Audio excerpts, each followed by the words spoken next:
Assalamualaikum warahmatullahi wabarakatuh.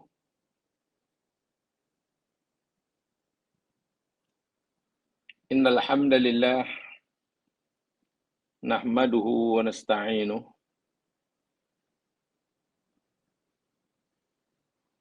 wa natubu ilaihi wa nastaghfiruh.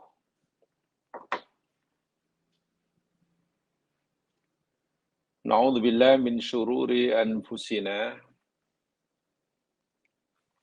wa min sayyiati a'malina.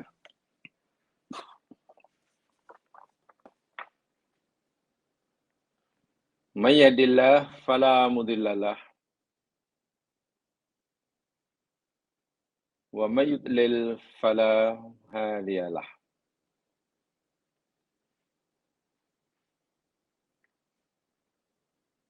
Allahumma salli ala Muhammad wa ala ali Muhammad kama sallaita ala Ibrahim wa ala ali Ibrahim.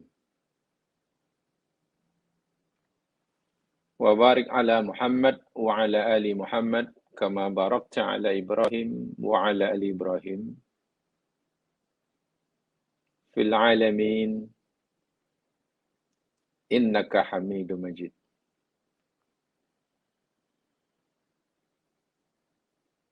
Qala Allah Ta'ala ba'da a'udzu billahi minasyaitonir rajim.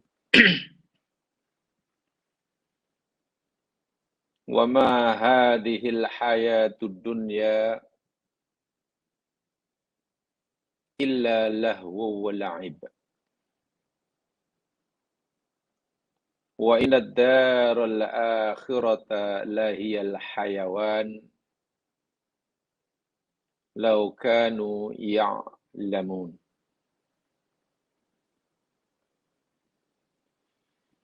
Dan tiadalah kehidupan yang sekarang dan yang di sini, al-hayatud dunya itu, melainkan sungguh ianya hanyalah senda gurauan dan permainan. Dan sesungguhnya kehidupan akhirat jualah. Sungguh ianya kehidupan yang hakiki. Jikalau mereka mengetahuinya. Firman Allah dalam surah Al-Ankabut ayat 64.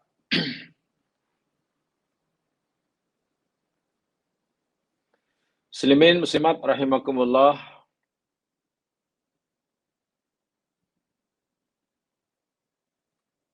Hari ini insyaallah kita akan teruskan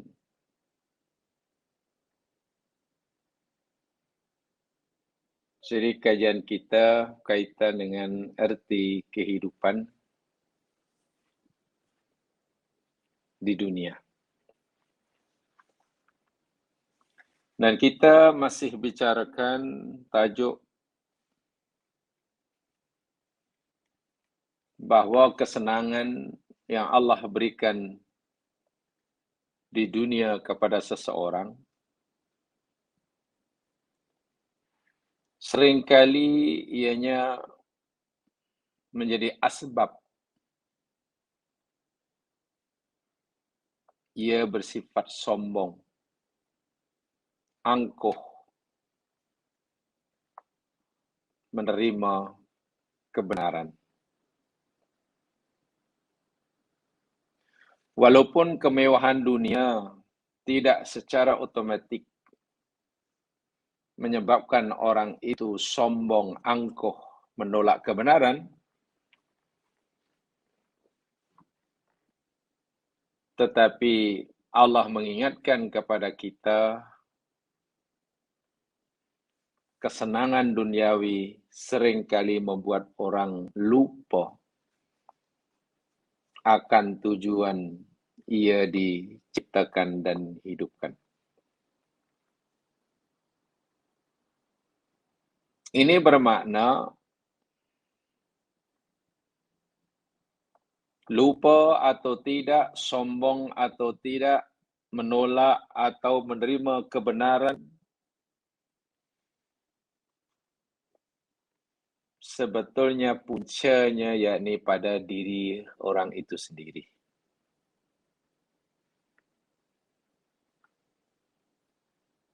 Bagaimana ia memperlakukan,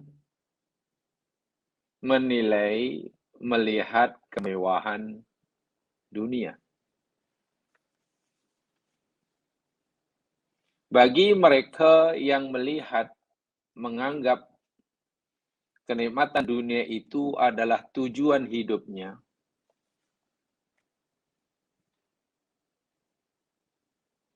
lalu ia mencintainya, mengikatnya dengan hatinya, sudah barang pasti ia akan menjadi orang yang lupa akan tujuan ia dicipta. Sombong, angkuh, sewenang-wenang, akhirnya menolak kebenaran. Tetapi sebaliknya, jika kenikmatan dunia sebanyak manapun yang Allah anugerahkan kepadanya, ia lihat sebagai sarana, wasilah, alat untuk memudahkan ia mencapai matlamat dan tujuan hidupnya, yakni mengabdikan diri kepada Allah. Maka dengan banyaknya nikmat yang Allah anugerahkan kepadanya, pasti akan membuat orang itu semakin syukur, semakin tawadhu, semakin mudah jalannya untuk meningkatkan kualiti hidupnya menurut pandangan Allah Subhanahu wa Ta'ala. Itulah salah satu kesimpulan penting daripada ayat pertama muka surat 28 yang kita pelajari pada siri lepas. Kalla innal insana la yatgha ar-ra'ahu istaghna. Setiap manusia rupa-rupanya punya potensial untuk bersikap sewenang-wenang, berlaku zalim dan sombong, tughyan, menjadi taghut, bila mana ia merasa dirinya istaghna, tidak lagi memerlukan orang lain. Sebaliknya, dia yakin semua orang perlukan dia. Mudah-mudahan ayat pertama muka surat 28 yakni daripada surah Al-Alaq dapat kita jadikan peringatan dan pegangan dalam menjalani kehidupan. Sedarlah bahwa kita dicipta oleh Allah, sama ada terciptanya fizikal kita atau diciptakannya jiwa kita, daripada alaq. Khalaqal insana min alaq. Yang makna harfiah al-alaq yakni bergayut, bergantung, melekat, menempel. Setelah kita berupa nutfah dalam 40 hari yang pertama di rahim ibu kita, selepas berlalu 40 hari, nutfah akan melekat di dinding rahim. Melekatnya nutfah di rahim itu namanya alaqah. Bergayut, nempel. Jika tidak melekat, gugur. Kita gugur, tak akan jadi kita. Jika melekatnya tidak sempurna, subhanallah, kata para pakar, akan lahir sebagai bayi yang cacat. So, fizikal kita terbentuk di sempurna karena kita memerlukan. Melekat itu perlu kepada Allah. Itu tubuh kita, jasad kita. Jiwa kita demikian juga. Manusia, makhluk yang tidak mampu berdiri sendiri. Hakikatnya kita lebih banyak memerlukan pertolongan orang lain daripada orang lain memerlukan pertolongan kita. Ini adalah kita sedari supaya kita jadi orang yang tawaduk. Sehebat manapun kita, setinggi manapun kekuasaan kedudukan kita, sebanyak manapun harta kita, hakikatnya kita lebih banyak memerlukan bantuan orang daripada orang lain perlu tolongan kita. Makan saja sesuap nasi, coba. Kita kira, kita hitung secara jujur. Berapa puluh, berapa ratus, mungkin berapa ribu yang telah berjasa, berbudi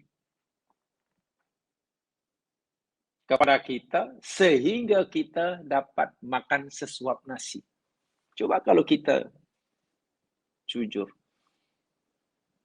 Nasi kan daripada beras. Beras kan padi ditanam dahulu. Siapa yang menanam? Bukan kita. Nak menanam perlu dibajak dahulu, pakai mesin. Mesin pula bukan kita yang buat, puluhan yang terlibat. Jadi belum nanti astagfirullahaladzim, tukar jadi beras, beras jadi masak, alat masak. Cobalah kira. Sesuap nasi yang kita masukkan ke rongga tubuh kita. Ratusan bahkan ribuan orang yang dilibatkan oleh Allah punya sumbangan, punya jasa. Belum lagi kita berjalan di jalan raya, berkendaraan. Pergi ke destinasi dan kita sampai pada tempat tujuan. Inilah sebenarnya hakikat manusia itu alaq. Memerlukan bantuan orang lain. Nah, bila kesedaran terhadap hakikat ini lenyap, hilang, bertukar menjadi perasaan, merasa diperlukan oleh orang, merasa tidak memerlukan orang lain, yang dipanggil dalam bahasa yang dalam istilah agama istighna. Nah, itulah benih-benih tauhid, sombong, dan lain sebagainya, dan lain sebagainya. Tolong ayat yang pertama, muka surat 28 ini, adalah kita jadikan panduan dalam hidup. Jemaah sekalian, mari sekarang kita pelajari ayat yang kedua, yang ada bukunya, lihat muka surat 28, ayat yang kedua.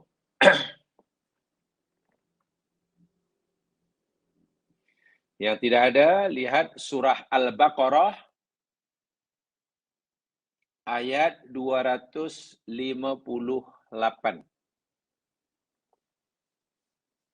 Yang tak ada buku, lihat surah Al-Baqarah, ayat 258.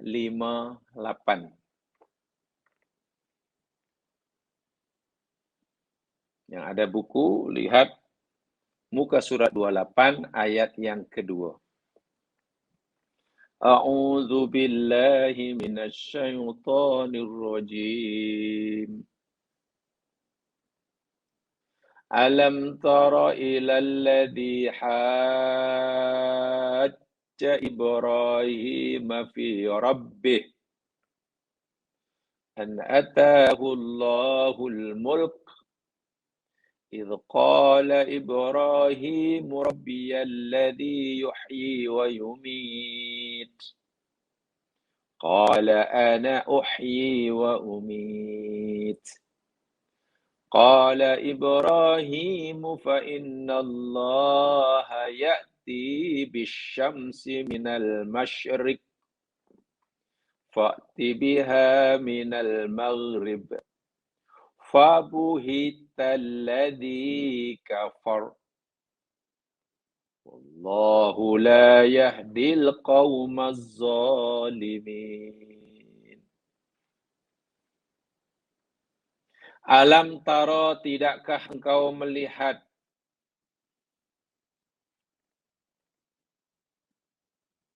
tidakkah engkau telah melihat ilal ladzi, kepada orang yang hajja, yang membantah, berdebat dengan Nabi Ibrahim fi rabbihi, tentang Tuhannya. Ada orang yang berdebat dengan Nabi Ibrahim tentang masalah ketuhanan. Okeylah, hampir semua mufassir mengatakan orang dimaksud ini yakni raja yang berkuasa pada masa itu. Namrus namanya. Maharaja Namrus. Di Babilonia. An atahu Allahul mulka. Karena Allah telah memberikan kepada orang ini, ya, Namrus ini, al-mulka, kekuasaan. Ya, dia jadi raja, maharaja pada zamannya. Sangat kuat. Idh qala Ibrahim, ketika Ibrahim berkata, Rabbi, Tuhanku, yang benarnya, yang berhak disembah, yakni alladzi, adalah zat yang yuhyi wa yumit. Zat yang menghidupkan dan yang mematikan. Itu Tuhanku. Al-Muhyi, Al-Mumit. Dengan sifatnya Al-Muhyi, Al-Mumit, dia menghidup dan ia mematikan. Namrus tak mau kalah. Qala, berkatalah raja tadi, ya, saya sebut Namrus saja ya. Ana uhyi wa umit. Ibrahim, jika Tuhanmu, jika zat yang kamu Tuhan itu boleh menghidupkan, boleh mematikan, aku pun boleh. Ana uhyi, aku pun boleh menghidupkan, aku pun boleh mematikan. Lalu dalam tafsir disebutkan, dipanggil pembantu, tentera, pengawal, untuk bawa dua hamba abdi ke hadapannya. Yang seorang dibunuh dan seorang dimerdekakan. Lalu Namrus dengan sombong, tengok, aku pun boleh menghidupkan, boleh mematikan. Yang seorang aku bunuh, mati. Aku mematikan. Yang seorang aku bebaskan, merdeka. Tengok bagaimana dangkalnya hujah yang diberikan oleh Namrus. Ibrahim kata ada kuasa mematikan, bukan melakukan perbuatan yang menyebabkan kematian. Bagi Namrud, memerdekakan hamba, itu kira aku pun ada kuasa menghidupkannya. Dengan membunuh, dia kata aku pun boleh mematikan. Masya Allah. Tapi Ibrahim tidak kurang hujah. Ingat, dari sekian banyak Nabi yang Allah sebutkan dalam Al-Quran, Nabi yang banyak dalam dakwahnya banyak berhujah, mengeluarkan dalil, bukti, hujah, yang sangat-sangat rasional dan tak pernah kalah dalam berdebat, Nabi Ibrahim. Jadi kalau dalam bahasa moden, Nabi Ibrahim seorang nabi yang jago debat, juara debat. Hujahnya pasti akan membuat lawan hujahnya bisu 1000 bahasa. Namrud sudah merasa menang. Kalau setakat boleh menghidupkan, aku pun boleh. Maknanya aku layak menjadi Tuhan.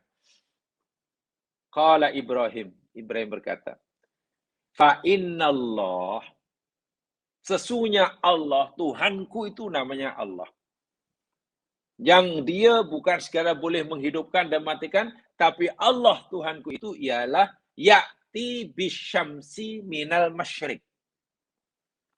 Dia berkuasa mendatangkan matahari dari tempat terbitnya. Masyriq tempat terbit. Ya, kita panggil timur lah. Saya pernah jelaskan tempoh hari. Masyriq, makna asalnya tempat terbit atau masa terbit. Dari segi arah, bolehlah dipanggil timur. Tapi, Masyriq sebagai arah timur itu hanya bagi mereka yang tinggal di ekuator, khatulistiwa, atau di sekitarnya. 23 degree selatan, 20 degree utara. Bolehlah panggil tempat matahari terbit namanya arah timur. Tempat matahari terbenam namanya barat. Tapi bagi saudara kita yang tinggal di kutub, tempat terbit matahari bukan timur. Bagi orang yang tinggal kutub selatan,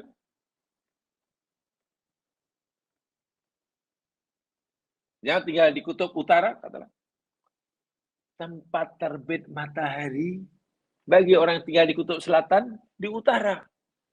Terbenamnya pun di utara. Bahkan tak pernah tengok matahari terbit dan terbenam. Atau sentiasa melihat matahari terbit tak pernah terbenam. Arahnya bukan timur. Kutub utara kata, oh sebelah selatan. Yang tinggal sebelah selatan, oh sebelah utara. Jadi terjemahan tepat sebenarnya Masyriq itu tempat terbit. Bolehlah kita katakan timur, ya, yang terang timur itu karena kita mufasir yang mentafsirkannya tinggal di dekat khatulistiwa. Saya terfikir, kalaulah mufasir yang saya ayat ini katakanlah tinggalnya di kutub, di kutub utara, pasti tidak menerjemahkan Masyriq itu timur, Maghrib itu barat. Saya yakin. Samalah. So Ibrahim kata, nih, Allah Tuhanku itu yang menerbitkan matahari pagi hari itu. Itu Allah. Jika kamu, wahai Namrud, mendakwa diri kamu itu Tuhan yang berhak disembah, fa'ti biha minal maghrib. Datangkan matahari itu daripada tempat terbenamnya. Nanti petang hari bila matahari sudah terbenam, kamu munculkan, terbitkan semula daripada tempat terbenamnya. Kalaulah kamu mampu, maknanya, ya, logiklah dakwaan kamu sebagai Tuhan. Dicabar oleh Ibrahim. Fabuhitalladzi kafara. Buhita pun kebingungan. Bingung. Terkejut, tak terfikir oleh Namrud. Itu pula hujah Nabi Ibrahim. Bingung, terkejut, kebingungan. Orang yang kafir itu. Wallahu la yahdil qaumadz zalimin. Dan Allah tidak memberi petunjuk pada baik.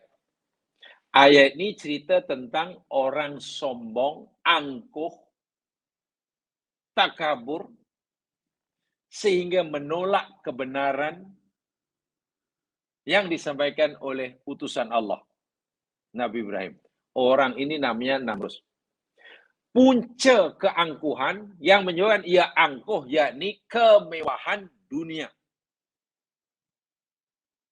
Itu poin yang kita nak pelajari. Karena ia oleh Allah diberikan anugerah kemewahan dunia. Sama ada kemewahan berupa harta benda, karena dia punya istana. Kemewahan dunia berupa kekuasaan, karena ia seorang raja. Yang banyak bala tenteranya. Punya pengaruh yang, sangat besar. Apa yang diucapkan, semua orang mendengar dan mentaatinya. Merasa semua rakyatnya perlukan dirinya.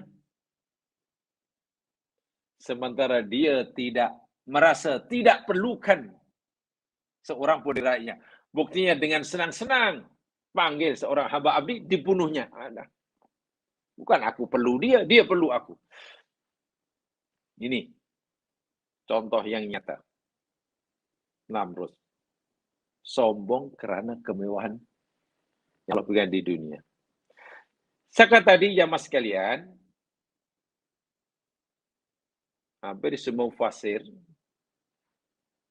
memahami yang dimaksudkan orang yang berhujah di bari, yakni Namrud bin Kan'an Al-Jabbar bin Kaus bin Sam bin Nuh. Jadi keturunan Nabi Nuh lah. Ayahnya namanya Kan'an, atuknya namanya Kaus, moyangnya namanya Sam, ayah pada moyangnya yang Nabi Nuh. Jadi keturunan Nabi Nuh. Kana malikan fi Babil. Dia adalah seorang penguasa, raja maharaja di negeri Babil. Ya, Babylon lah. Babilonia. Daerah Mesopotamia itu, Irak. Di situ punya tamadun yang sangat kuno di situ ya sekalian dahulu. Wa annahu alladhi bana Madinah Babil, dan dialah yang dipercayai membina, mengasaskan tamadun pembangunan negeri Babilonia, daerah Mesopotamia. Wa bana sarh alladhi fi Babil. Wa dzakaru anna Namrud hadza istamara fi mulki 400 sanah. Sebagian dari sejarawan Muslim berpendapat bahawa Namrud ini mempunyai berkuasa dalam jangka masa yang sangat lama, lebih kurang 400 tahun. Luar biasa itu. 400 tahun berkuasa. So maknanya umurnya panjang lah. Tapi wal'iyadzubillah, keangkuhannya itu dia pun disiksa oleh Allah di dunia sebelum disiksa di akhirat dengan siksaan yang sangat-sangat dahsyat. Yang sangat-sangat dahsyat. Saya ringkaskan saja. Kisahnya baca sendiri, tapi saya ringkaskan saja sekalian. Allah menimpakan siksaan kepada Namrud karena sifat tughyannya. Dia seorang taghut karena kekayaan, kekuasaan yang Allah anugerahkan kepadanya. Bukan melalui tangan Nabi Ibrahim. Kalau dalam bahasa mudahnya inilah, ya terlalu mulialah kalau Namrud ini dikalahkan oleh Ibrahim, dibunuh oleh Ibrahim. Terlalu mulia sangat kalau yang disuruh oleh Allah membunuh, menyiksa Namrud ini, Nabi Ibrahim. Nabi Ibrahim kan Khalilullah. Sayanglah seakan-akan, wahai Ibrahim, aku akan siksa Namrud, tapi taklah melalui kamu. Kamu ini kekasih aku, terlalu mulialah untuk membinasakan manusia jahat seperti ini. Mereka tersiksa dan cara Allah itu dengan cara yang sangat menghinakan. Jadi hanya diantar seekor nyamuk. Allahu Akbar. Nyamuk. Bahkan dalam satu sejarah itu, nyamuk itu pun sudah tanggal sayapnya, masuk ke lubang hidungnya. Seekor ya. Masuk ke lubang hidung dengan kehendak Allah SWT hingga masuk ke dalam otaknya. Dia tidak mati. Nyamuk itu tetap hidup. Ya, nyamuk hidup di dalam otak, saraf otak. Macam manalah kepala orang itu. Dia mengalami sakit yang luar biasa. Dan baru terasa kurang sakitnya bila kepalanya diketuk-ketuk. Dihantak-hantak, diketuk-ketuk. Sehingga hamba abdi yang selama ini memberikan hikmat, memberi kesenangan kepada Namrus, sekarang hamba abdi itu disuruh untuk ketuk-ketuk kepala dia. Untuk bantai kepala dia. Sebab selagi tak ketuk, sakit. Dalam jangka masa yang sangat lama yang kematiannya. Cerita ini jamaah sekalian, bagi saya betul-betul, Masya Allah, bukan segera siksaan yang Allah timpakan, tapi juga kehinaan. Bagaimana seorang raja maharaja disiksa oleh Allah hingga matinya dalam jangka masa sama dengan seekor nyamuk. Itu pastilah perasaannya terasa hina. Ingat, Abu Jahal laknatullah alaih. Musuh nomor wahid Rasulullah SAW. Abu Jahal. Yang gelar dia Abul Hakam itulah. Kan dia mati dalam peperangan Badar. Baca saya kisah kematian Abu Jahal. Ada 3 orang ke 4 orang yang dia membunuh? 3 orang kalau tidak salah. Yang terakhir, karena dipenggal, masih kuat, masih berdiri lagi, tikam masih berdaya lagi, ditumbangkan, dah tak berdaya. Siapa yang terakhir berjaya memenggal kepala Abu Jahal? Abdullah bin Mas'ud. Sahabat yang kecil, yang hitam, yang dahulu semasa di Makkah dibantai oleh Abu Jahal. Dibantai. Yang Abu Jahal padang Ibnu Mas'ud ini hanya pengembala kambing. Karena memang susah. Apa yang dikatakan oleh Abu Jahal? Ketika Ibnu Mas'ud sedang menindih, duduk di atas badannya yang dah tak berdaya, akan penggal lehernya, dia masih angkuh. Wahai pengembala kambing, merasa bertuahlah kamu, karena kamu berjaya duduk di atas orang yang paling mulia di kalangan kaumnya. Dalam keadaan sehina itu pun masih merasa hebat. Wahai si pengembala kambing, bertuahlah kamu. Boleh pijak, boleh duduk di atas orang yang paling mulia di antara kaumnya. Itu rasa angkuh, rasa sombong. Dan terakhir yang diucapkan, aduhai jika sekiranya yang membunuh aku ni bukan engkau, wahai pengembala kambing. Itu satu. Oh, makna jiwanya tersiksa. Bukan hanya jasadnya tersiksa, jiwa tersiksa.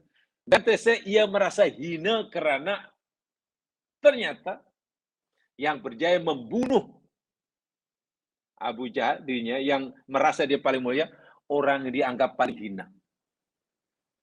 Abu Jahal merasa terhina kerana berjaya membunuh dirinya orang yang dianggap paling hina, Ibnu Mas'ud. Maksudnya apa? Mungkin Abu Jahal kurang merasa terhina jika yang berjaya membunuh ini katalah Umar bin Khattab. Kan dianggap satu level. Dianggap setaraf. Tak apalah, kalau agak-agak kalau yang membunuh aku ini Umar bin Khattab ke Abu Bakar ke, ya bangga sikit lah. Kalau yang berjaya membunuh aku ni katalah Muhammad musuhku, tak apalah, puas juga. Karena sekurangnya setak. Ini pula yang berjaya bunuh aku, Abdullah bin Mas'ud yang dahulu aku bantai. Tengok. Beginilah cara Allah menghinakan. Minta maaf sekali, minta maaf ya. Kadang-kadang orang akhir zaman pun ada perasa seperti ini. Ya mas sekalian, kalau ada orang kaya, kaya raya, berkuasa, harta banyak.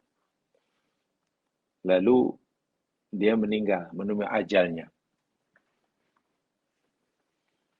Dan didapati ia meninggal karena dalam perjalanan ke luar negeri, menaiki private jet dia dengan rombongannya, melakukan business trip, kemudian meninggal karena kapal terbang private jet dia crash bom. Lalu berita, oh telah meninggal dunia ini seorang jutawan terkena ketika dalam perjalanan melakukan peniagaan yang ini. Itu kan rasanya, oh hebat. Yalah orang kaya meninggalnya jatuh kapal terbang, itu biasa kan. Orang kaya, orang hebat punya, oh orang kaya itu meninggalkan apa? Oh karena dia sedang heart attack. Itu biasalah. Tapi minta maaf, ini sekadar contoh ya. Mudah-mudahan contoh ini tak betul. Kata, dia kaya raya, dia ada kuasa, dia angkuh, dia sombong. Luar biasa, sombong, angkuh, luar biasa.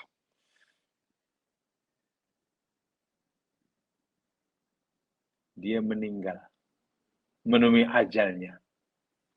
Dan punca ia meninggal itu katalah diberitakan telah meninggal orang seorang jutawan yang terkenal ini karena penyakit yang dideritanya. Orang pun tahu, apa sakit apa di mana kau? Dia jatuh kapal terbang ke? Bukan. Dia apa sakit jantung? Bukan. Dia jatuh apa tu? Bukan. Dia meninggal karena penyakit kurap yang dideritanya. Kata, oh, dia ada penyakit kurap yang takkan orang kaya raya mati karena penyakit kurap. Tak gelema langsung. Tak gelema langsung. Kadang-kadang pemikiran orang sekarang pun begitu. Nak meninggal pun, ada meninggal gelema, meninggal tak gelema. Yalah, kalau orang miskin meninggal pasal sakit kurap, sakit kayap tu biasalah. Kenapa dia meninggal? Oh, dia kayap, pernah kayap pulau. Dah melingkar, matilah. Apa nak itulah macam yang miskin kasihan. Memang patutlah. Ini seorang kaya raya, jutawan, terkenal di seluruh dunia. Kemana-mana pakai private jet atau paling tidak pakai helikopter. Meninggal karena penyakit kayap pulau.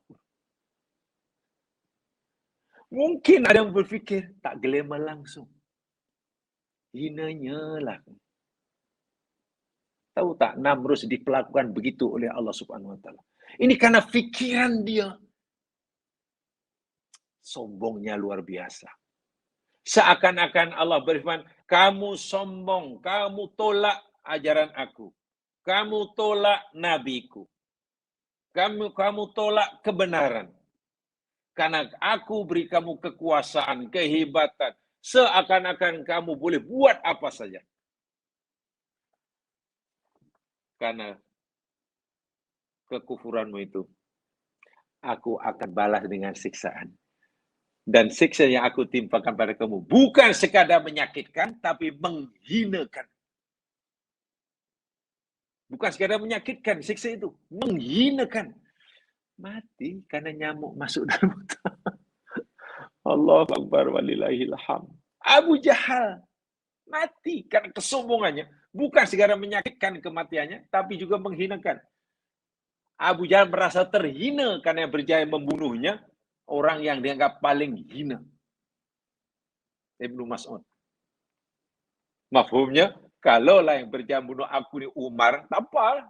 Sekurang glamour, mati di tangan Umar. Subhanallah. Inilah akibat daripada kesombongan, keangkuhan, menolak kebenaran yang berpuja pada kesenangan hidup, kemewahan hidup yang Allah berikan kepadanya. Ini. Jadi seringkali kesenangan atau kemewahan itu membuat orang menjadi angkuh dan sombong. Jamaah yang dirahmati Allah sekalian. Ini secara umum ya. Sekarang coba kita lihat susunan ayatnya. Ini luar biasa susunan ayat ini. Allah mulakan dengan kalimah alam taro. Ditujukan pada Rasulullah.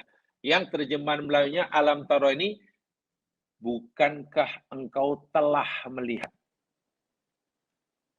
Ro'ayaro itu kan melihat. Lam masuk mudhari itu bermakna mandi. Lam itu faedahnya kan, kelam itu kan huruf jazam ya. Huruf jazam. Faedahnya nafyul mudhari bimakna madi. Menafikan fi'il mudhari. Yang dinafikan fi'il mudhari, mana selepas lam mesti mudhari lah, tapi maknanya madi. Bukan mudhari. Jadi alam taro, tidakkah engkau telah melihat? Pertanyaannya, apakah Nabi Muhammad pernah melihat perdebatan antara Namrus dengan Ibrahim?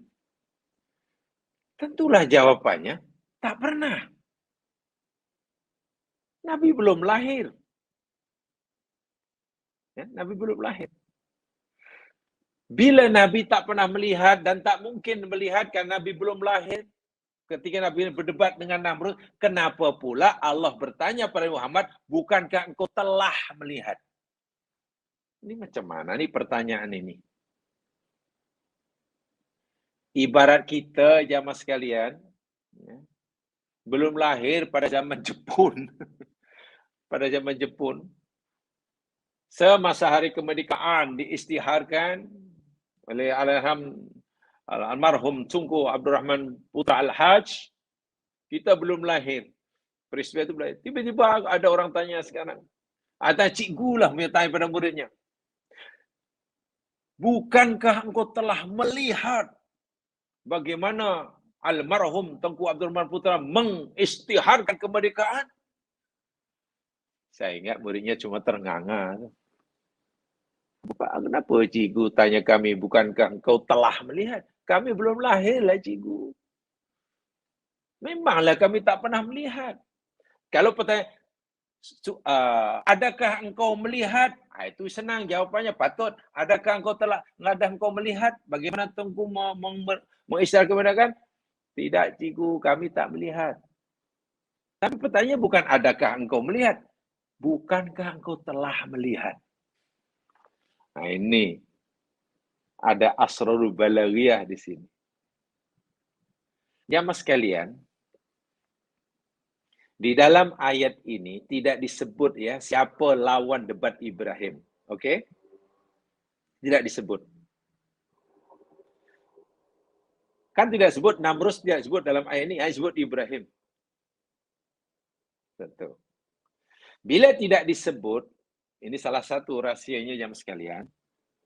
Dalam Al-Quran, bila ada satu cerita dan watak utama, itu kalau dalam bahasa mudahnya, watak utama, pelakon utamanya tidak disebut identiti dirinya, nama pun tak disebut, orang mana tak disebut, ya hanya alladhi yang, itu sajalah. Maka kisah seperti itu akan sentiasa berulang setiap masanya. Artinya, orang yang berperangai seperti itu, menolak kebenaran oleh sebab kemewahan dunia yang dimiliki, kekuasaan, itu bukan hanya Namrud seorang. Orang yang berperangai macam Namrud akan sentiasa wujud setiap zamannya. Tak semestinya Namrud. Jadi bila kemudian Nabi berdakwah kepada kafir Quraisy, yang di mana ada, Masya Allah, kota Quraisy ini kaya-kaya, ada kuasa. Abu Jahal kuasa, Abu Lahab, Masya Allah. Abu Lahab tu orang sangat berkuasa. Al-Walid bin Mughirah, semua orang hebat. Kekayaan ada, pengaruh ada, status sosial tinggi. Dan kerana segala-galanya ini, mereka menjadi musuh Nabi, menolak kebenaran. Dan Nabi lihat depan mata. Seitu jika Allah ceritakan Nabi Ibrahim dan Namrud dengan pertanyaan, bukankah kau telah melihat? Maknanya bukan betul-betul melihat peristiwa Nabi Ibrahim, dengan Namrud. Yang Nabi lihat sekarang, oh iyalah, sama rupanya. Perangnya Abu Jahal, menolak benar, pasalnya macam Namrud menolak Nabi Ibrahim. Abu Lahab rupanya menolak kebenaran. Sama puncanya seperti mana. Bagaimana mungkin orang telah mencapai kedudukan yang paling tinggi, tidak kurang suatu apapun, tiba-tiba bersedia menerima ajaran Muhammad, yang bila nanti bersedia menerima ajaran Muhammad, hilang semua itu zaman sekarang. Dia mesti duduk sama rendah, berdiri sama tinggi dengan Bilal bin Rabah. Mana maunya. Orang-orang bangsawan yang kaya raya, anugerah inilah menerima kebenaran. Dengan menerima kebenaran, nanti mereka akan, ya kami tak boleh lagi berbuat sewenang-wenang kepada golongan marhain ini. Kami mesti duduk sama rendah, bersama tinggi. Mana mungkin. Itu yang jadi pertimbangan. Sebab itulah seringkali kemewahan dunia, apapun bentuknya, membuat orang jadi sombong. Jadi angkuh. Karena bagi mereka, saya tak terbayang bagaimana makan sedulang dengan Bilal. Kami bangsawan kaya raya. Punya pengaruh yang besar. Tiba-tiba suruh makan sedulang, setalam dengan Ammar, dengan Yasir. Tak boleh. Berbeza dengan orang-orang susah. Sebab itulah golongan-golongan awal yang menerima ajaran para nabi, kebanyakannya daripada golongan orang-orang susah. Orang susah. Mudah menerima kebenaran. Ya, mungkin kalau dalam bahasa sekarang, wallahu a'lam ya, mungkin kalau dalam bahasa sekarang, kalau mereka kebenaran, tidak kehilangan apa-apa. Ya, kalau dalam bahasa sekarang mungkin nothing tulus lah. Nak kata takut hilang kuasa, kuasa apa? Dia tak ada kuasa. Hilang harta apa? Hilang harga diri mana? Tapi coba kalau orang yang merasa punya harga diri paling tinggi, punya kedudukan paling tinggi, kuasa paling tinggi, harta paling banyak, pengaruh paling dahsyat, disuruh menerima kebenaran. Kebenaran itu pula disampaikan oleh rakyat kecil. Yakni Nabi Ibrahim itu rakyat kecil.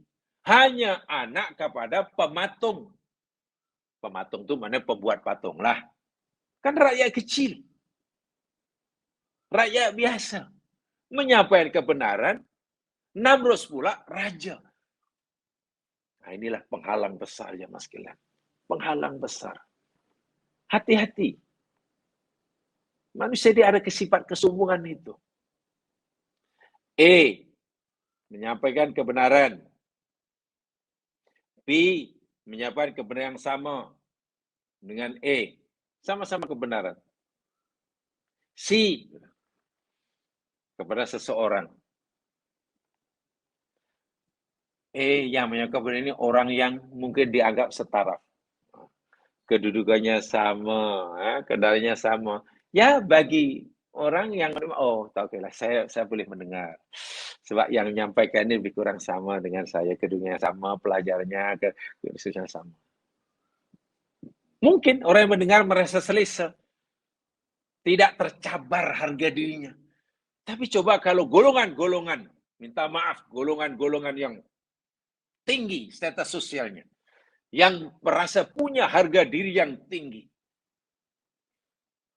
tiba-tiba yang menyampaikan kebenaran ini hanya rakyat kecil yang susah,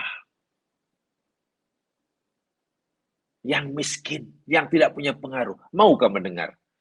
Apalah, jangan. Walaupun yang disampaikan sama dengan yang disampaikan oleh tadi. Ini hati-hati ya Mas. Penyakit ini mungkin menjangkiti kita. Mungkin berarti ada rasa, tak apalah kalau dia menyampaikan saya seronok, saya suka mendengarkan, tak ada rasa ini. Tapi kalau dia Allahu Akbar, macam tak dahlah menyampaikan hanya di surau bungu, surau pun, alah lampu pun malam, jangankan aircon, kipas angin pun berbunyi. Tapi yang disampaikan betul, rasa-rasa nak dengar tu rasa, takkan aku nak dengar tempat macam tu. Orang yang mencapai pun nampak macam biasa je. Datang ke macam hari tu naik basikal aja. Tapi coba kalau ceramah agama tadi, walaupun isinya sama, ayat Quran juga, hadis Nabi juga, tapi disampaikan tempat yang mewah, katalah. Mungkin ada orang yang mendengarkannya merasa tidak tercabar, tidak apa. Hati-hati kalau ada sifat perasaan seperti itu. Kan itu bahaya bila dikekalkan. Jadi bersedia menerima kebenaran atau tidak, itu bukan semata-mata karena kebenarannya, tapi karena di mana disampaikan, siapa yang menyampaikan. Oh, inilah bahayanya. Sebab itulah nabi-nabi yang dipanggil Nabi Ibrahimiyah, Ibrahimic Prophet, itu mengalami kesusahan yang luar biasa lah berdakwah. Nabi Ibrahim susah karena dia rakyat kecil berdakwah pada raja. Nabi Musa susah karena rakyat biasa berdakwah kepada raja. Susah sungguh. Nabi Isa susah, Nabi Zakaria susah, Nabi Muhammad SAW lagi susah. Ia yatim piatu. Susah. Hidupnya bertukar-tukar pengasuh. Berdakwah kepada ketua Quraisy yang punya harga diri yang hebat. Perjuangannya berbeza dengan nabi-nabi ghairu Ibrahimiyah. Non-Ibrahim Prophet. Nabi Sulaiman, Nabi Daud, ya sekalian, Nabi Daud, Nabi Sulaiman, Nabi Yusuf. Itu menyampaikan dakwah senang. Contoh Nabi Sulaiman. Dia nabi, dia raja. Menyampaikan kebenaran wahyu ilahi pada rakyatnya, tak ada masalah. Tak ada siapa yang menentang. Jangankan dia seorang rasul. Jika seorang raja sekalipun, cakap rakyat akan dengar. Ini kan pula nabi dan raja. Saya itu Nabi SAW tak kurang menghadapi masalah dalam menyampaikan kebenaran, suara rakyat dengar. Ya, sami'na wa sami'na. Tapi ujiannya lain pula. Seperti Nabi Sulaiman, Nabi Daud. Tapi Nabi Ibrahim, coba bayangkan. Inilah, Mas Kiran. Penyakit ini telah diciptakan oleh semenjak zaman Nabi Nuh lagi. Ingat, baca saja dalam kisah Nabi Nuh. Orang yang paling kuat menentang pada Nabi Nuh siapa? Orang yang dipanggil Malaun. Golongan atas. Orang yang Allah beri anugerah kemewahan yang banyak. Lalu mereka mengejek Nabi Nuh. Nuh, engkau suruh kami menjadi pengikutmu. Sedangkan pengikut menjadi aradhiluna badar ra'i. Nih, orang yang mengikuti kamu ini aradhiluna, orang yang paling hina, yang tak punya status sosial di kalangan kami. Lagi pula mereka di badar ra'i. Nih, lemah. Apa? Pikirannya apa? Ya, bahasa kami dahulu badar ra'i, dungu. Pengikut kami ini orang-orang dungu, tak punya status sosial, tak punya harga diri. Kami pula orang yang besar suruh kirim salam. Inilah yang dimaksud poin ayat ini. Sering kali kemewahan dunia, sama ada berupa harta, atau pengaruh, atau kekuasaan, atau kedua, atau apa sajalah, menjadi penghalang bagi seorang untuk menerima kebenaran. Sebab itu kalau kita ingin mudah hati kita terbuka melihat kebenaran dari siapapun, asal ia benar, kita mesti sedarkan diri kita bahwa semua yang kita terima daripada Allah ini adalah lillah wa ilaihi raji'un. Hakikatnya kita tidak punya apa-apa dan tidak punya siapa-siapa. Kita bukan siapa-siapa di hadapan Dia, melainkan hanya sekadar sebagai hamba abdi. Perasaan seperti ini sentiasa ada, walaupun mungkin kadarnya ada yang besar, ada yang sedikit, ada. Maaf jemaah sekalian, saya terpaksa cerita apa adanya.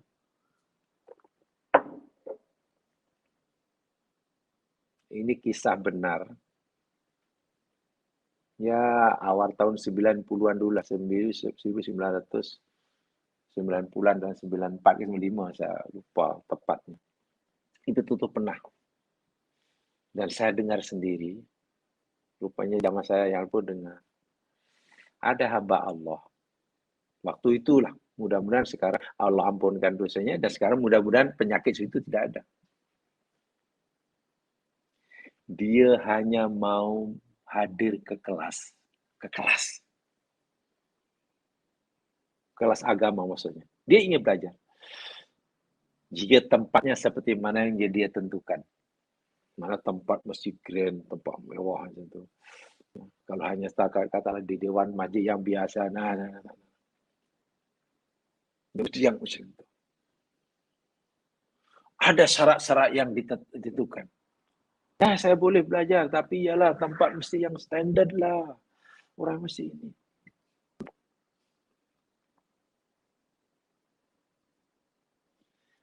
Dan minta maaf sangat pahit memang untuk diucapkan, sangat pahit, tapi sudah lama lah, ya, 95 atau 94 saya lupa. Bahkan dia pernah kata, ya tak tahulah, terus teranglah, sorry lah, bukannya sombong, tapi saya tak begitu selesa lah join kelas itu karena tak maaf.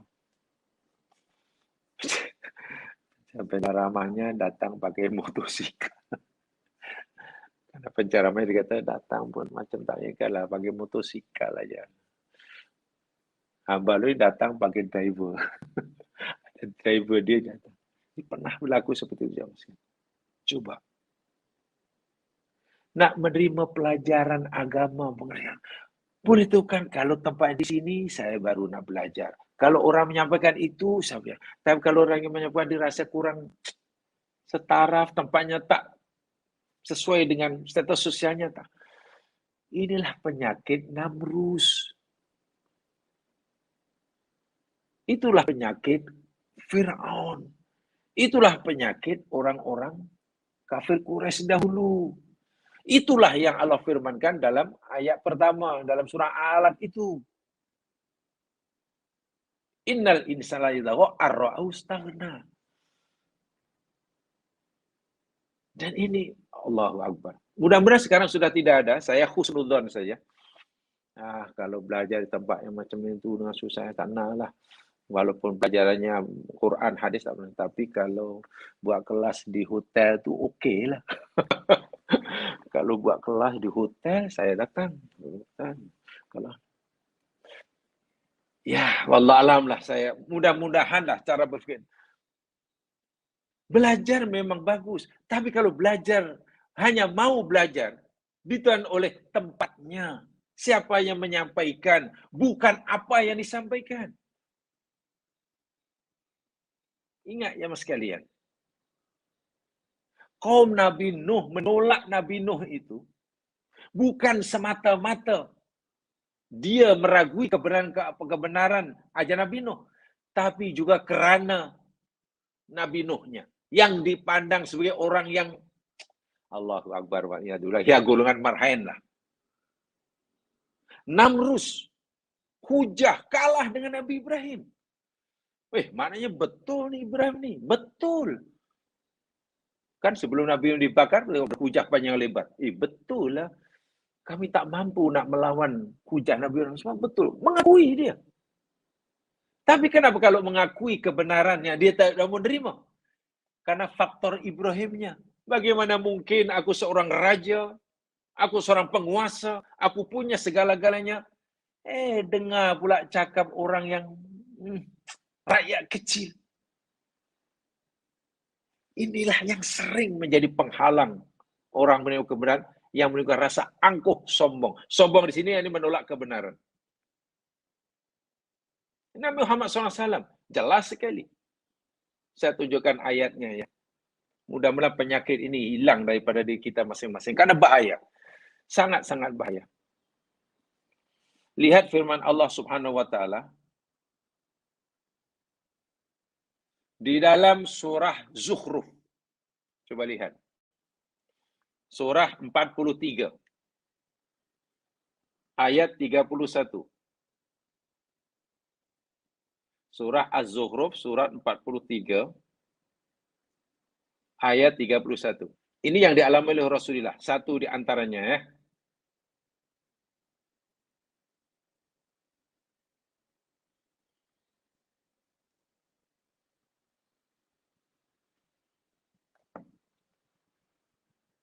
Sudah?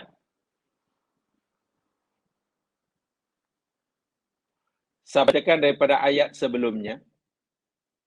Ayat 30. Walamma ja'ahumul haqqu qalu hadza sihr wa inna bihi kafirun. Walamma dan tatkala ja'ahum telah datang kepada mereka al-haqqu kebenaran. Qalu mereka orang-orang kafir berkata, hadza sihr. Hah, ini sihir lah. Ini dengan cerita lama dengan ini sihir lah. Itulah alasan yang mereka gunakan untuk menolak kebenaran. Paham? Mereka tahu itu bukan sihir. Wa inna bihi kafirun. Dan sesungguhnya kami kufur dengannya. Mereka sebenarnya tahu yang dikatakan Rasulullah itu bukan sihir.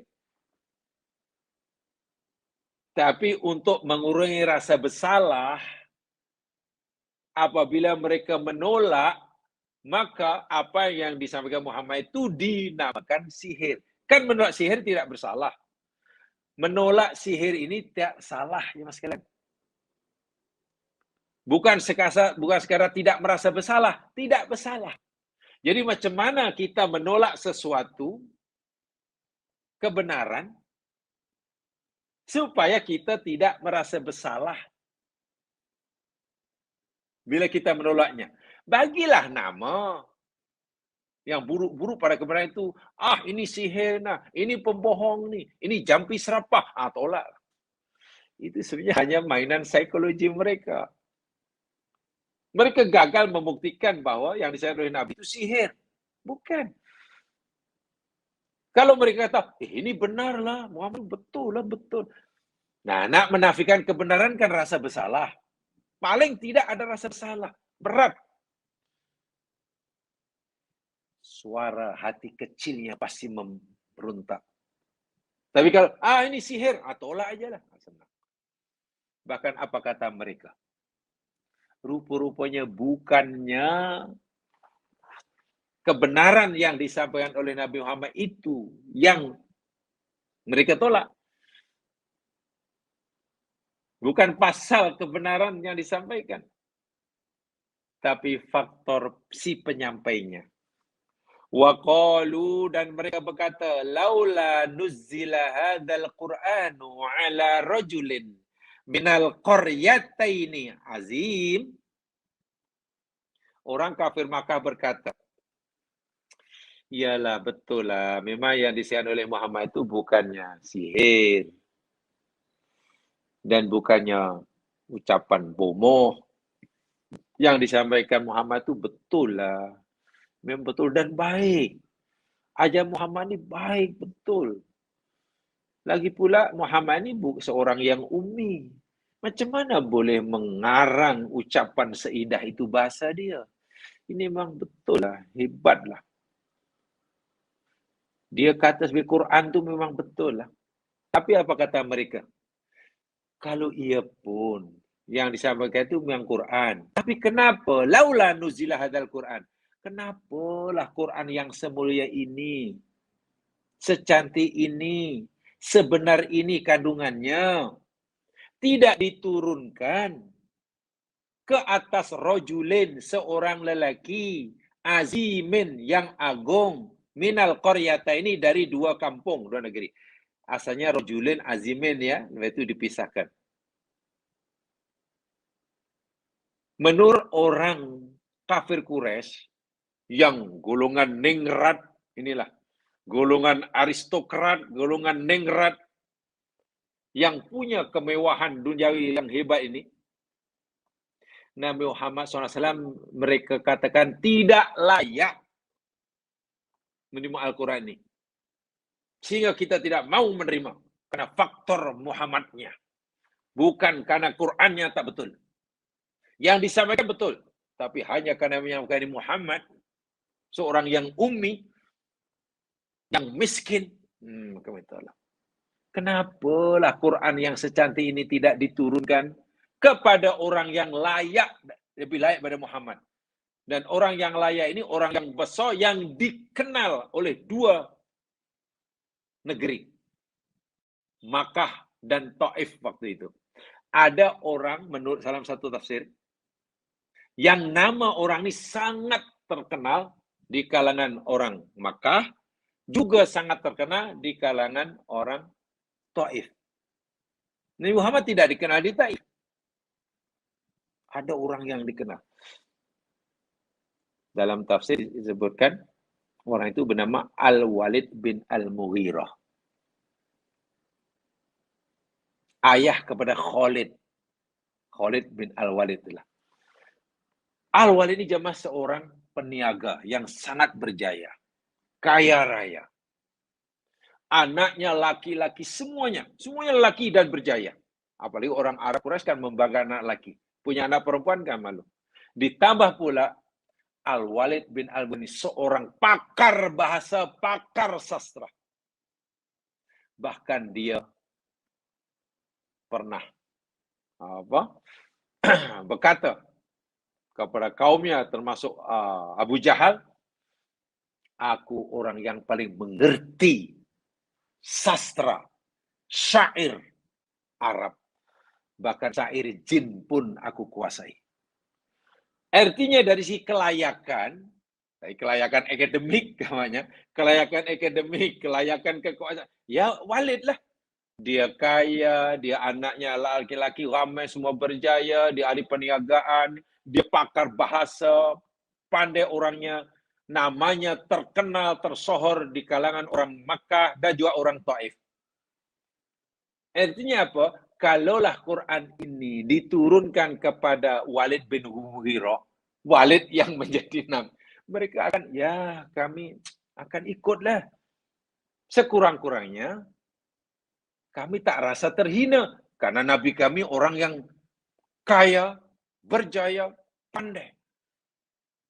Tapi malangnya, Quran yang walaupun benar isinya ini, kenapalah disampaikan oleh Muhammad? Yang kami anggap dia itu punya status sosial yang rendah berbanding kami. Tengok. Inilah penyakit jahiliyah, penyakit klasik daripada zaman Nabi Nuh. Bersedia menerima kebenaran apabila yang menyampaikan ini dianggap layak sesuai dengan keinginan mereka. Kalau tidak, minta maaf. Bukan karena yang disampaikan itu benda yang salah. Puncanya apa? Mereka ini orang-orang yang hebat, punya kelebihan, punya. Inilah pengajaran bagi saya yang paling penting dalam ayat ini. Seringkali kedudukan seseorang, kekayaan seseorang, kemewahan dunia dan isinya membuat orang jadi sombong, dalam arti kata menolak kebenaran. Bukan karena tak paham kebenaran yang disampaikan. Bukan menafikan kebenaran yang disampaikan. Tapi pun akan berpunca daripada faktor si penyampai. Kenapa dia pula yang menyampaikan? Kenapa di si tempat macam itu pula? Untuk belajar ilmu. Saya tak sesuai langsung dengan Karena dia merasa hebat. Subhanallah wa iyadzubillah. Itu saya kata penyakit klasik daripada zaman Nabi Nuh hingga zaman Muhammad SAW. Dan mungkin hingga hari ini. Akhirnya rasa malu. Malu rasanya saya. Takkanlah saya orang sangat terkenal dalam masyarakat. Semua orang tahu, seluruh satu negara tahu siapa saya. Tiba-tiba saya terpaksa duduk ya sebagai murid yang masih bodoh. Diajar oleh orang yang Allah yang takkan kita kenali. Terpaksalah mengikuti pelajarannya, terpaksa baca Iqra daripada alif bata namanya. A, I, U, Ba, Bi, Bu, Ta, Titu, A, Ba. Takkanlah apa nanti kata orang. Tengok. Apa kata orang? Bila mereka tahu saya baru nak belajar Iqra. Rupanya saya terpaksa join kelas tajwid. Apa kata orang? Rupanya terpaksa saya dengarlah di hadapan penceramah yang saya pun tak kenal. Orang tahu siapa saya. Coba. Kalaulah itu tetap bertahankan, akhirnya manusia memilih sesat selama-lamanya, jahil selama-lama. Kata Imam Ali, ridho bil jahli, radin bil jahli. Dia lebih rela dengan kejahilannya, membanggakan status sosialnya, sehingga menghalangnya untuk belajar sedikit. Kadang-kadang mereka ini bukan tidak mau mendengar, bukan tidak mau belajar. Contohnya penyakit kelas ini, mereka bersedia dengan satulah yang menyampaikan mesti lebih tinggi ke atas taraf, tempatnya di sini. Allahu Akbar walillahil hamd. Kan banyak kan kutukan ucapan para umat nabi-nabi dahulu kepada nabinya apa? Antum ila basyarin misluna. Hei kamu ni siapalah nak mandai-mandai mengajar kami? Kamu ni tak lebihnya manusia macam kami juga. Bahkan kamu lebih rendah daripada kami. Tengok. Itulah alasan dia. Membanggakan kekayaan, membanggakan kenikmatan, kemewahan. Seringkali orang menjadi sombong dan angkuh. Wa'iyadzubillah. Bila kita berjaya menghilangkan penyakit klasik ini. Saya akan klasik karena zaman Nabi Nuh. InsyaAllah terbuka jalan yang lurus. Tapi tidak mudah. Betul tidak mudah. Karena manusia ini punya ego yang sangat tinggi. Wah, belajar kebenaran, itu kan kita tidak boleh ada rasa ego ya Mas Gilang. Kebenaran itu nilainya di atas segala-galanya. Takkanlah orang beritahu kita 2 campur 2 ada 4. Kemudian kita tolak. Kita tolak. Salah itu. 2 campur 2 bukan 4. Saya tak mau menerima. Hanya karena yang menyampaikan orang yang kita anggap rendah. Hanya karena yang menyampaikannya mungkin di tempat yang tepi jalan umpamanya. Saya tak akan terima. Saya akan tolak, saya akan tentang. Malu saya menerima. Kata dia 2 campur 2 4. Tapi kalau yang menyampaikan si fulan, disampaikan mungkin di ballroom, 2 campur 2 ada 4, saya terima. Bahkan kalau dia kata 2 campur 2 5 pun mungkin saya boleh pertimbangkan. Karena faktor tempat, faktor penyampai, ini bahaya sungguh. Sangat-sangat bahaya. Ini yang Allah peringatkan. Dan ia akan berulang-ulang sepanjang masa. Sebab itulah Allah bertanya pada Nabi Muhammad, alam taro. Bukankah engkau telah melihat? Jadi Nabi pasti akan, ya sudah ya Allah, ya kami melihat sendiri. Masya Allah, rupanya Nabi dahulu menghadapi Namrud, dahulu menolak Nabi Ibrahim sebab ini. Rupanya betul lah, umatku pun menolak ajaran aku kerana membanggakan. Ya Allah, kami melihatlah. Kami melihat. Kesnya boleh jadi berbeza. Nabi Ibrahim berhadapan dengan Namrud. Nabi tidak berhadapan dengan orang bernama Namrus. Nabi Musa tidak berhadapan dengan orang bernama Namrus. Tapi sama. Dan, Masya Allah. Konteksnya sama. Dan hari ini sama.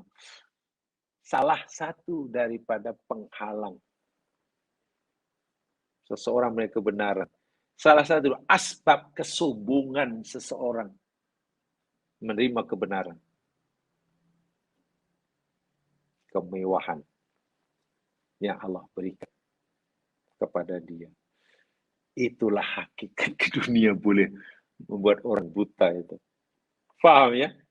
Itu maksud aro'aita. Atau alam taro, bukan aro'aita. Itu maksud alam taro. Sekaligus, itu makna pertama. Sekaligus, kalimah alam taro, dan itu ada istifham, majaziyun mutadamminun makna ta'jib dalam bahasa Arab. Ia istifham, majazi, yang mau mengandungi makna ta'jib. Ta'jib itu heran, aneh, pelik. Kalau dalam bahasa kita, mutakalim rasa pelik kepada orang seperti ini. Itulah. Tapi maksudnya Allah daripada rasa pelik kan? Kan yang berfirman Allah, takkan Allah rasa pelik. Tidak mungkin maksudnya Allah. Tapi dari segi bahasa, bila kita kata alam tara, bukankah engkau telah melihat gini-gini? Itu mana sebenarnya ada rasa pelik dalam diri kita terhadap apa yang kita nak beritahukan itu. Artinya, kesombongan seseorang menolak kebenaran hanya kerana kemewahan yang Allah berikan, itu sesuatu yang pelik bin ajaib. Sekarang ada berapa keajaiban dunia? 7 ya? Ada 7 keajaiban dunia sekarang. 7 wonders, 7 lah. Ini masuk yang ke-8. Kalau tanya Al-Quran, oke lah. Mana yang dianggap pelik-pelik di dunia, ajaib dunia itu? Quran kata tak pelik pun. Quran kata tak pelik. Bahkan yang termasuk pelik menurut aku aja ini.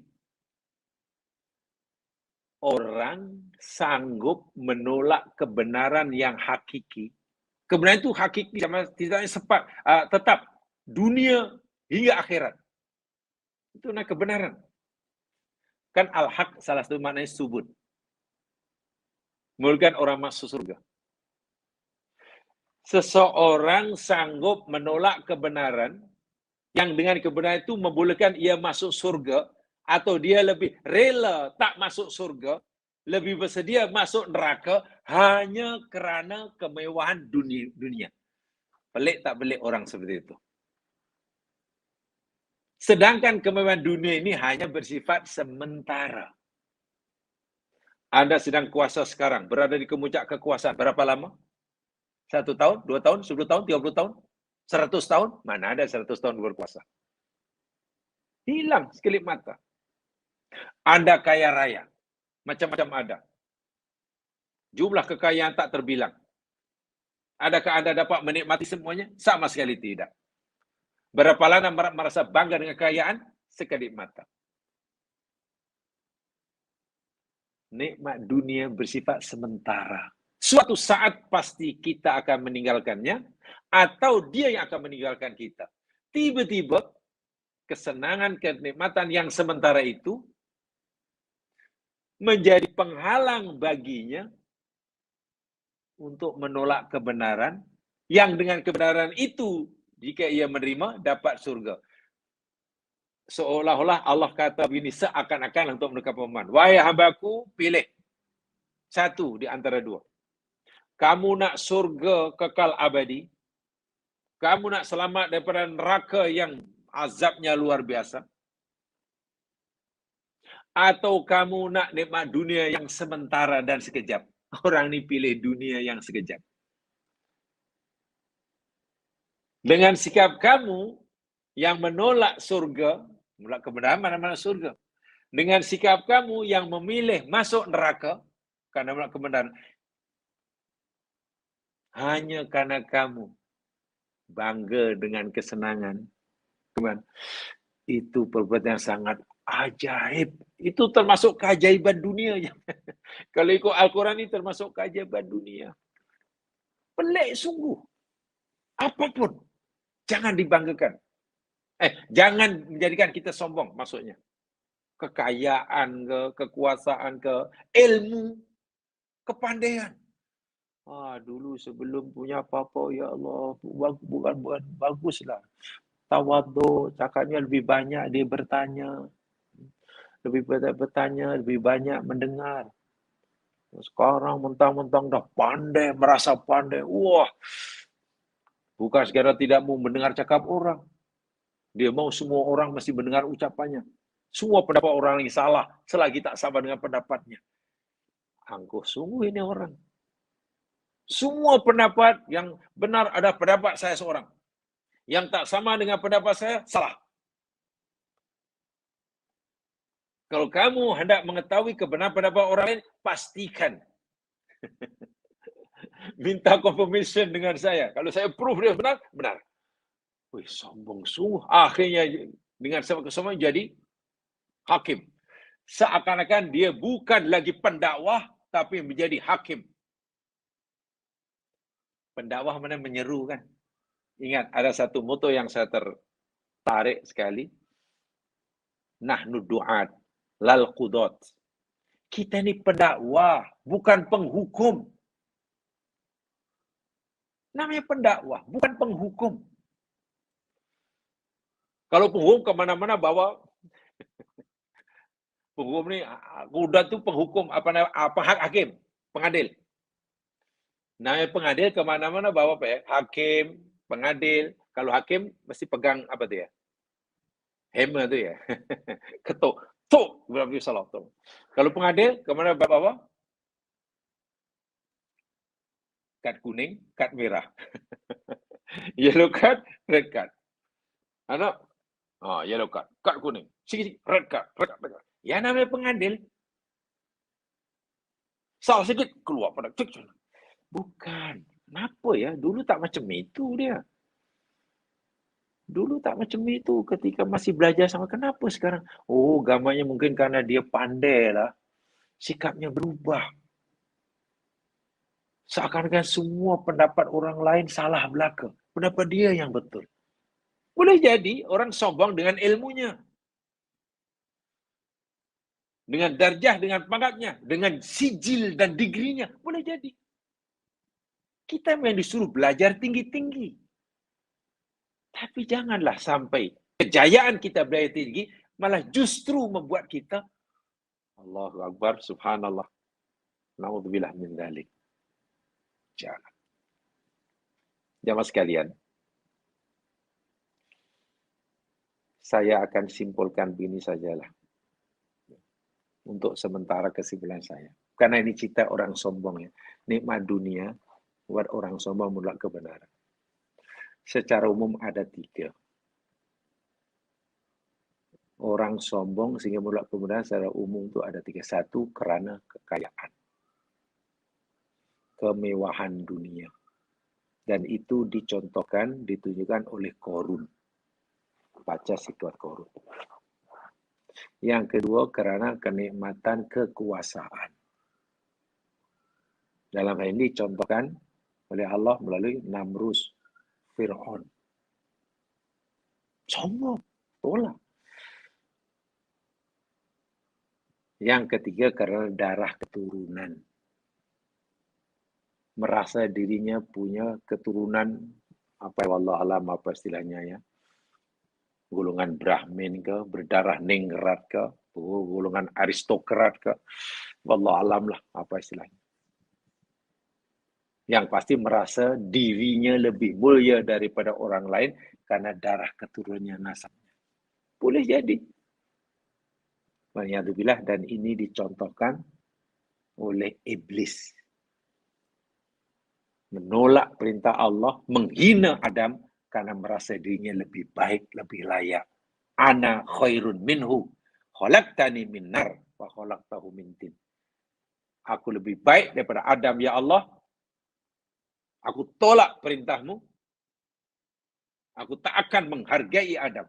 Karena aku lebih baik. Kau cipta aku daripada api, sedangkan kau cipta Adam daripada. Quran berikan ada 3 itu paling tidak. Hati-hati. Walaupun bila orang diberi ilmu, diberi kekuasaan, diberi harta, dan punya darah keturunan yang baik, tidak semestinya, tidak secara otomatis dia jadi sombong, tidak. Ada yang kaya raya jadi tawaduk, Nabi Sulaiman.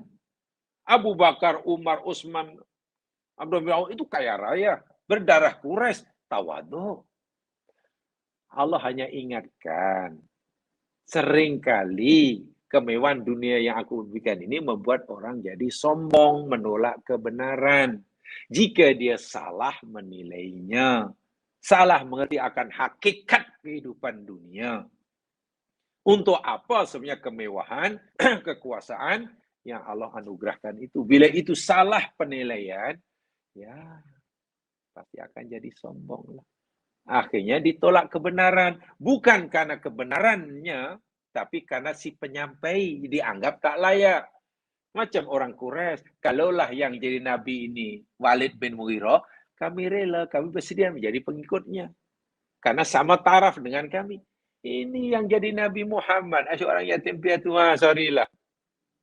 Bayangkan sampai begitu sekali. Mudah-mudahanlah menjadi pengajaran bagi kita untuk sementara. Itu saya sampaikan. InsyaAllah kita akan sambung pada kesempatan yang lain. Yang benar pada Allah jua, yang silap kelemahan diri sendiri. Mari itu dengan bacaan Tafifarah dan surah Al-Asr. Subhanakallahumma wa bihamdika. Asyhadu an la ilaha illa anta. Astaghfiruka wa atubu ilaik. A'udzu billahi wal 'asr. Innal insana lafi khusr illa alladziina aamanu wa 'amilus shalihaat. Wa tawassaw bil haqq wa tawassaw bis sabr. Assalamualaikum warahmatullahi wabarakatuh.